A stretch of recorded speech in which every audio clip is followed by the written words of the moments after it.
Welcome back to Nintendo Academy. I am Mike Perez, and here is gameplay from the new Super Lucky's Tale. Before we begin, make sure to subscribe, like this video, and click the bell for notifications. Completely brand new level, never before seen. So we really wanted to show something unique for Treehouse Live. Awesome. Cool opportunity. So we brought a level that is set in the world of Veggie Village, populated by these crazy wormhole characters. So as we get started here, can we start off by just giving folks a little bit of a look at Lucky's moveset? Because he's got some really cool abilities and moves that you set up here. Right, so one of the things we really wanted to focus on was Lucky as he controlled as a character. We wanted to see just how tight and how responsive we could get him. And so we've added a lot of things in here to emphasize flow. Like, we didn't really want to break up your experience ever. So if you'll notice, he's got a jump, a double jump. He has a hover slightly with his tail swipe. And that combos really well into Burrow. He has a 1-2-3 with his tail. Hi, and he's really a joy to control.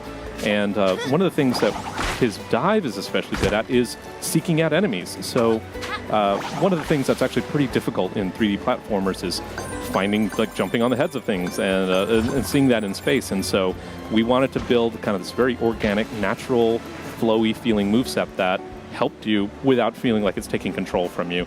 So an example of that is just jumping, and you can burrow dive right on interactables and enemies and things like that. And I mentioned before, playground. We call this game a playground platformer. So that means it just has a lot of little things to go investigate and fun and find and collect. So this is a little time trial run. It appears in a lot of our levels. Yeah, I know how this works. I see blinking collectibles. I know what happens. Yeah, exactly. I gotta go. There's a time limit. Hurry! And so, not everyone's going to find this, but we give you little hints, and I got it. So I got one of 4 possible pages in the level. So you can just blaze if you want, get right through it and beat the level and get 1 page for that. We just saw that Burrow, when you do it out of midair, he like twirls. His whole body twirls. Oh, yeah. I love that detail. And it combos really well into his slide. It just feels good to control Lucky, and that is so important to the team, just and us to get it right, because you're going to be spending a lot of time with him, and we don't want that to be a feeling of frustration. We want it to be a feeling of joy. So we call this like land dolphining, or just being able to like go in and out of Burrow and experience that over. And then there's plenty of things to get out of Burrow. You can use it to bust up crates and things like that. It's a lot of fun. And so we're entering into a space here, which is the market. And so all the all the wormholes here are here ready to talk to you about the upcoming festival. And one of the nice things we have done with this level is it is tradition when you have a harvest jam to speak as a wormhole almost entirely in pun. And so we have crammed as many puns as humanly and wormily possible into this game, specifically into this level. And so everyone's having a really good time, but I mean, you should really count them. There are like too many puns. I saw a turnip one. I think I saw lettuce. I saw berry. It is pun insane, which is what we want. I mean, there's another one. Yeah, I mean, it's what we want. And this is our Harvest Festival. There's a time when they all get to do that. So here we have the Sheriff Wormhole, who's telling you that they have a problem finding the Soggy Boggy Boys, and he needs you to go search out for him and bring them back over to the stage so they can finally get on with their Harvest concert. So he goes ahead and opens the door up to the barn over on the side over there, suspecting that's maybe where the first wormhole, Soggy Boggy Boy, is. Exactly. So we're chatting about here. Right now, we got to put our wormhole concert back together. But that is not the entirety of New Super Lucky Tale. We should probably touch a little bit on what's going on in the story, because Lucky is a young fox who's gotten himself into quite a bit of trouble here. Yeah, so Lucky is actually trapped in this level, but also in the game, in a magical book called the Book of Ages. And we have a lot of lore and story about that to kind of introduce it, but in essence, it's a magical book that has a lot of infinite pages with infinite worlds in them. And so you actually get to experience many of those worlds in New Super Lucky's Tale. And when you go in, your goal to get back out to the real world is to collect as many pages as possible and break the lock and ultimately defeat the bad guy Jinx and his kitty litter, who are his kids. They're a bunch of nefarious cats. They're there to keep you, and they're also trying to collect those pages to harness their magical power. And so you're traveling through, you're helping people, but ultimately you're also trying to get back home. Right. And over in this section over here, this little girl worm was telling you that one of the Soggy Boggy boys was trapped up in that barrel up there by the angry farmer wormhole.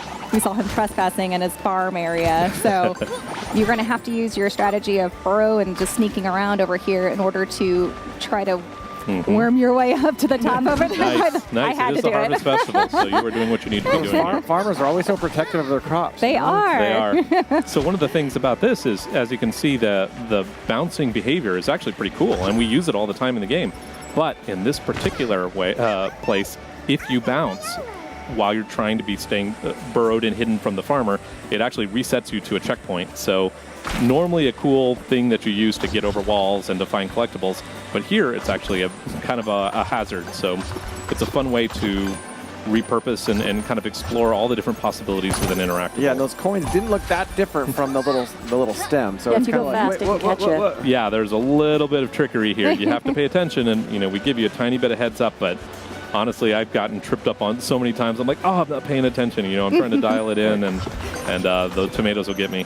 So in this tomato-based stealth mission, it's actually a great opportunity to talk a little bit about the camera changes you made, because the camera system is quite different from what you had that you were working with before. Totally. One of, I think, our biggest goals was to give as much control to the player as possible. So we basically made our own 3D camera solution. It has all the bells and whistles you would want, but also we didn't want to. A lot of our players play without really moving the camera that much, and I think that's probably true for a lot of 3D platformers. So we wanted to not just provide a 3D camera and be like, great, hope you do something nice with it, but really we wanted to give players full control all times, but hints. So like a good example is here, I did not do that. Like that's actually, we know that to get out of this shed, you're going to be facing this direction. And so we have these hints that while they're completely overwritable, you can take control anytime you want, they're basically showing you what you need to see when you need to see it. This entire section, in fact, is covered by hints, so I'm not controlling the camera right now. The game is helping me navigate that, so that way I can just focus on moving Lucky, and I can focus on moving the wormholes or meeting the wormholes and things like this, and then I have full control whenever I want it, and I can move it how I like. Oh, there's a little collectible hiding down there. Wait a second. You noticed it. See, how many times have I played this level? But there it is. So I mentioned this before, but I feel like so much of my game development career has led to this moment where we were able to dress up a worm like Bret Michaels and have him do a concert, and he's about to launch into his solo, which is a jug solo, which I've always wanted to put into a game, and here it is. Yes. So we'll get to watch that. Reuben Sugar Solving. Where is Oggy Boggy Boy? Hope you like a bottom. This game has so many different settings, so many environments. People maybe had a chance to check that out with the trailer that we released, all the variety, but it's got to just be so fun getting to create art for a game like this. Oh, it is. Yeah. The team gets really enthusiastic about the characters, so it's really fun trying to put some concepts out there and see what's biting, what's making people laugh, or what they think is funny. And I'm like, oh, this is probably in the right direction. We want to go for that.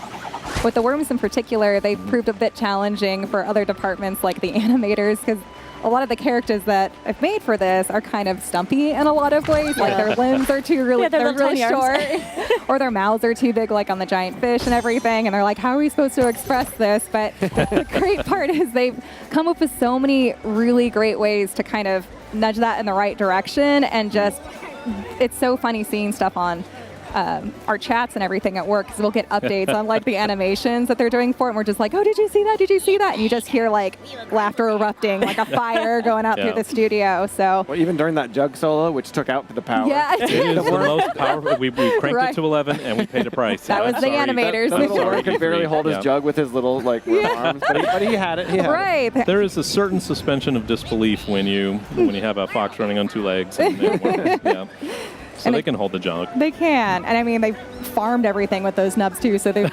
figured it out somehow. They built themselves a successful society. They have.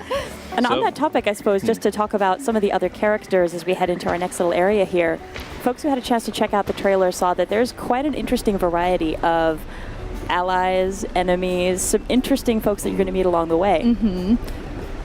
Yeah. So there's a lot of different characters we're going to meet. Real quick, while we're here, I want to just intro this space.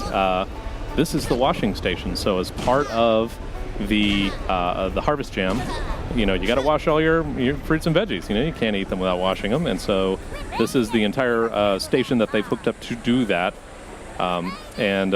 This is where you're going to find Bert, who is part of the band, but he is looking for the rest of his fireflies, which are his backup dancers / stage effects. And so you got to help him collect them all. And this is a very free-form space. You can approach the goal in a lot of different ways. I wanted to showcase that seeking behavior I was talking about before.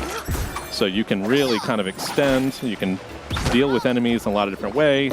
Lucky has a kick. You can right. Yeah, but it makes it a lot easier just to jump and interact with them. And his tail swipe stuns them very easily. So it's a fun way to connect with all the different characters. And then especially sections like this, you can use dive to great effect. So sorry, yeah, you want to go ahead? Oh, sorry. With each of these sections that we're going to be showing you, the wings where all of these Soggy Boggy boys are, is they're really trying to help you kind of hone in your skills as far as those skill sets go. Like here, you got a lot of platforming experiences that you're trying to navigate through, which is really helpful. And in the previous section, it was all about trying to perfect your skills with the burrow dive and navigation within that. So it's really nice to kind of see a breadth of those mechanics being used here skillfully. That's right. I mean, and this level, I think, shows that just really well. Each one challenges a different aspect of what you're trying to get done, and a lot of this is reflected in the game as a whole. This is the washing part here. Like all these things are just dunked over and over again until they get squeaky clean. But it's also a fun platforming challenge as well. Yeah, I love that connection, the thoughtfulness between we're used to moving platforms, things like this, rotating platforms and platformer, but they have this really cool, it builds out the game world like it's a fruit washing station. No. So there's that thoughtfulness between level design and building out that world and giving this sort of a really neat, story throughout behind the it's level just design. it's like painfully charming. This level in particular was one of the ones that we just completely rebuilt from the ground up. And before, it was like a really cute space, beautifully lit. But during the process of making this game, we had so many instances where we were like thinking, wow, wouldn't it be cool? What if we can do this? And we had so much great feedback from fans and then reviews that were coming in, and it just really ignited a fire in us to maybe we should take a leap and just invest in what if we kind of refine this mechanic? What if we add in 360 camera in here? How much better would that feel? And we started adding a little bit in, and then at some point we were just like, well, what if we just funded this and put in the time to really just sink into this IP that we really love so much, and we just get so excited to hear from fans that they're interested in this type of game, they want to see more of this stuff, and so we're like, cool, let's maybe just do it, take the leap and do it. So when we were starting to work on this one, it just exploded, like the original map that we had for it. This whole thing is a labor of love. Yes. I mean, we wanted to see how much we could cram in here. The new is not just a title. It represents exactly what we're trying to get done with this game. Is we wanted Lucky to be as controllable and as delightful as possible. We wanted the adventure to feel fresh and challenging. We wanted the enemies, the way they reacted to you. We wanted the story. Every one of those pieces, we wanted it to feel like just a breath of fresh air and tons of fun. Right. And this is one of the brand new levels. Oh no! That kind of helps showcase, I think, that attention to joy and detail. I think that really comes through so well. It really is the definitive version of the Lucky's Tale stuff. It really is. Yeah. It's all the cinematics and writing and everything. It's got all of that. So we've helped Bert collect all his fireflies, and he's waiting for us to turn it all back in. So let's go check him out.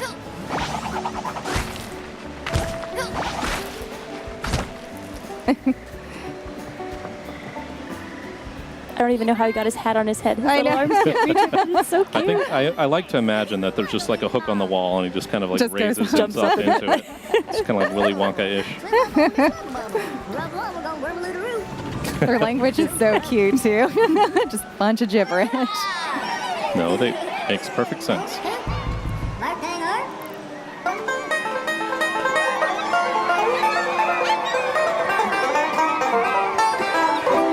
Lovely. That unsure smile and the kind of creeping up into his hat like doesn't quite fit down on his head, so it wobbles back and forth as he jams. Those little details are really, really charming. All right, so Sheriff is leading up to where we're going. We're going to this next section here, which is, so we've done a lot of reaction, and we've done kind of some just general platforming, and this is a logic puzzle. So many different levels feature different ways to play. This one has quite a few different ones, but in this one we're tasked with getting backstage, and to get backstage we need to find the key. Difference about the key is that it's super heavy, so I actually can't jump, and I can't tail swipe when I have the key. So you need to be somewhat judicious about when you pick it up and put it down. And I know how this works, but this switch here raises and lowers this. And so this is how I can get it up there. And so pick it up, and I have completed step 1. However, the challenge is just begun. There are other steps ahead. There are other steps ahead. All right, so phase 2. We need to get another key all the way up there. And, a little nice. secret there. I have missed the U every playthrough. I miss at least one. I think that's one thing that really rewards coming back and really digging into these spaces, because there are so many collectibles and so many little details. Even things where looking around the little kind of market space, it really is nice just to soak it in and take your time finding things in there. There's a good chance there'll be rewards that you didn't find the first time you passed through. right. That's the whole idea. We have, like I said, up to 4 different pages that you can find. And if you want to keep,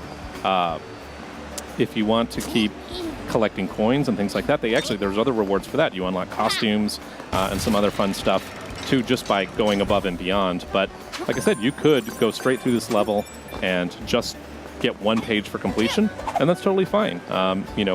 We want you to invest as much time as you want into this, but we want to give you rewards when you do. And so if you get all 4 pages, you're well on your way to unlocking special costumes, but also making a lot of progress towards getting to the boss. But I think one of the things that makes the game really special is when all of this comes together. You've got a game that offers a really fun level of challenge with some really intricate puzzles and really tightly tuned platforming. The platforming feels good and satisfying to play. At the same time, this is a great game that you can have fun playing with on the couch. You don't have to worry about chasing your kids out of the room. They can watch, and they might even find you collectibles that you didn't even notice when you're going through. So it's this really amazing family activity that you can share with everyone. Right. I think it is approachable. If you see someone playing it, it's easy to go in and immediately get what's going on and immediately feel like, oh, I can contribute. Just like you said, like, hey, you missed it, and that's like a classic thing that you can do to your friends, like, you missed it. I saw it, but you didn't see it, And so it's a lot of fun, and it invites people to come in and comment and play with you. So I think it's really good at that. So we've collected all 3. Here is their final concert.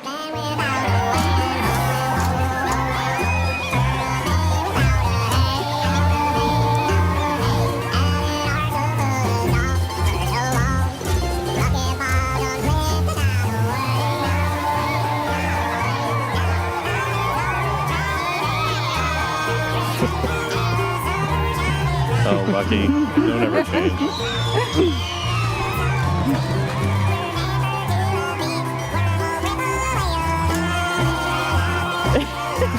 You're so cute. There it is, the Harvest Gem in full effect.